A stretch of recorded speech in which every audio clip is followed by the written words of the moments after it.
Commençons sur l'asile parce que tristement, après l'attaque d'Annecy, des questions sur la circulation des personnes dans l'espace Schengen, sur l'obtention du statut de réfugié, d'asile en Europe se sont posées.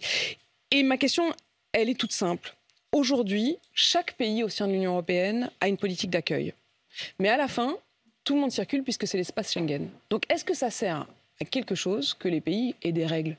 Bien sûr. D'abord, ce qui est très important, c'est qu'il s'est passé, évidemment, on parle dans le contexte que vous venez de rappeler. Et donc, la grande émotion, le soutien aussi à ce jeune Henri, qui a quand même commis un acte Celui formidable. qu'on appelle le héros au sac à dos. Voilà. En tout cas, il a démontré un sang-froid tout à fait admirable. Et si les petits-enfants vont, j'espère, un petit peu mieux, c'est sans doute aussi à lui qu'on le doit. Maintenant, ce qui est très important, c'est d'avoir une politique unique. Et jeudi et vendredi, il s'est passé quelque chose de fondamental.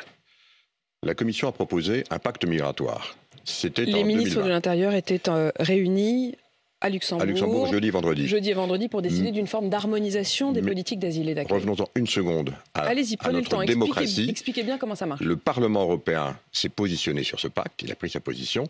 Restait le Conseil européen qui est constitué des États membres. Et ils avaient du mal à se mettre d'accord. Eh bien, jeudi et vendredi, ils se sont mis d'accord. Et c'est un pas immense. Qu'est-ce qu'ils ont décidé, donc, qui était sur la proposition de la Commission ? Et qui va être maintenant donc discuté dans ce qu'on appelle le trilogue. Pour nos téléspectateurs, c'est un peu comme la navette parlementaire. Le Conseil, qui est l'équivalent de notre Sénat, il a pris sa position, donc vendredi. Le Parlement, notre Parlement, a pris sa position. Et maintenant, dans les semaines et mois qui viennent, ils vont harmoniser et ça va devenir une loi qui va s'appliquer pour tout le monde. D'abord, c'est d'avoir un contrôle renforcé aux frontières, avec des moyens. 10 000 personnes qui vont être là, donc Frontex, pour précisément pouvoir exercer. Ça, c'est autour de Schengen. Autour donc sur autour de tous nos pays. Extérieures. C'est normal. Quand on rentre, il faut pouvoir contrôler. Deuxièmement, des lieux d'accueil renforcés. Troisièmement, et c'est très important, le fait qu'il s'agit d'un règlement, donc ça veut dire que ça va s'appliquer pour tout le monde. On va enfin avoir un droit d'asile unifié. Vous savez qu'aujourd'hui, du reste, c'est implicite dans votre question, il y avait certains États qui étaient plus laxistes, on va dire, que d'autres. Eh bien, désormais, ce sera interdit. On rentrera dans n'importe quel point de l'Union, on aura exactement les mêmes conditions d'application ou non, savoir si vous pouvez bénéficier de l'asile ou si... Mais ça va s'aligner sur quel mode d'accueil? Est-ce que ça va s'aligner sur les pays, en effet, les plus ouverts? Moi, j'ai pas forcément envie de dire laxiste, parce que c'est pas la question, c'est les critères. Les critères. Est-ce que ça va s'aligner sur les pays qui ont les critères les plus lâches ou les plus resserrés? Non, les critères sont définis maintenant, donc ils sont harmonisés pour tout le monde. Ils sont stricts, ils sont rigoureux, ils sont uniquement conformes, encore une fois, au droit international. Et donc, on aura donc enfin une harmonisation du droit d'asile. Troisième point, à partir du moment où on a des pays qui sont plus exposés que d'autres, on le sait, hein, c'est en particulier évidemment l'Espagne, c'est l'Italie, c'est bien sûr Malte, c'est aussi la Grèce et c'est également Chypre, qui sont les principaux points d'entrée, on le sait, et notamment des migrations qui viennent du sud de l'Europe. Eh bien, pour ces points, donc, on va renforcer évidemment donc, les lieux d'accueil. Et puis, à partir du moment où quelqu'un pourra bénéficier du droit d'asile, eh bien, on va demander à chaque pays s'il veut l'accueillir ou pas.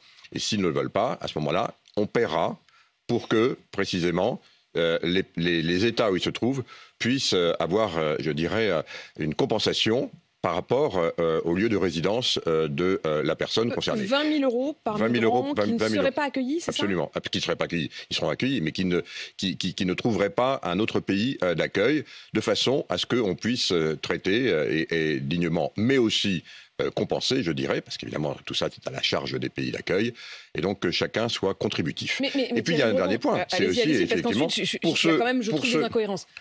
Non, je crois sincèrement, il faut le regarder très en détail. Alors, bien sûr, il peut être encore amélioré, et c'est un sujet très compliqué. Et donc, dans les trilogues, si les États membres veulent encore améliorer, voire renforcer, ils auront la possibilité de le faire. On rentre maintenant dans cette phase de discussion ultime. Il y a aussi ensuite derrière la question évidemment du retour, parce que ceux qui ne pourront pas bénéficier, et je rappelle que c'est à peu près uniquement un quart qui peuvent bénéficier du droit d'asile. Donc les autres, il faudra effectivement qu'ils rentrent dans leur pays d'origine.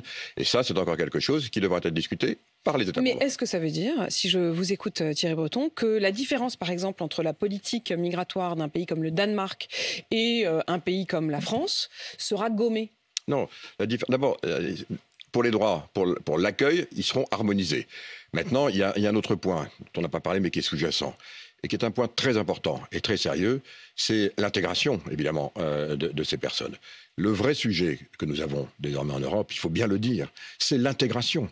Si on voit ce qui se passe, par exemple, dans un pays comme la Suède, c'est que la Suède a accueilli, je dirais, très significativement. Qu'est-ce qui se passe quand on voit ce qu'il se passe? Ce qui se passe, c'est que les migrants qui ont gagné la Suède entre 2015 et 2016-2017, ils sont toujours là.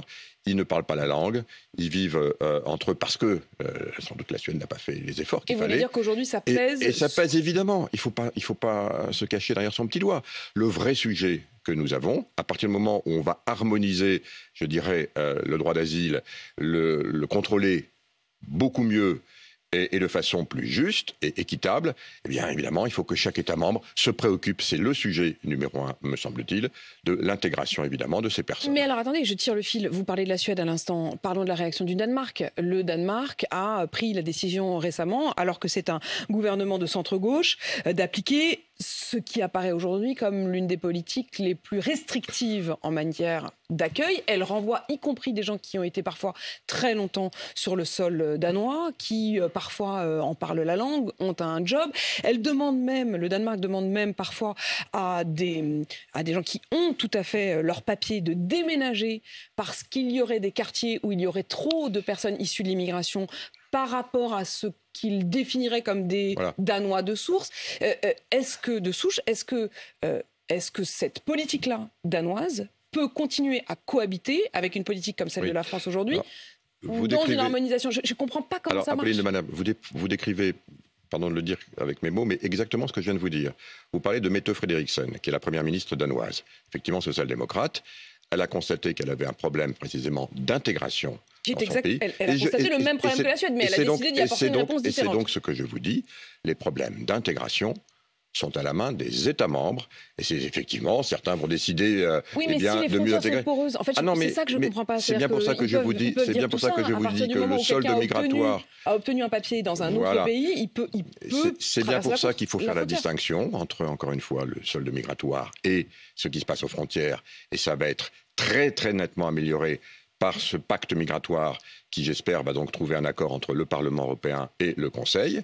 Ça, c'est pour les frontières. Et ensuite, c'est ce que je vous disais, vous me parlez de Mette Frederiksen, ça, c'est pour l'intégration. L'intégration, oui, je le dis, c'est un sujet très important.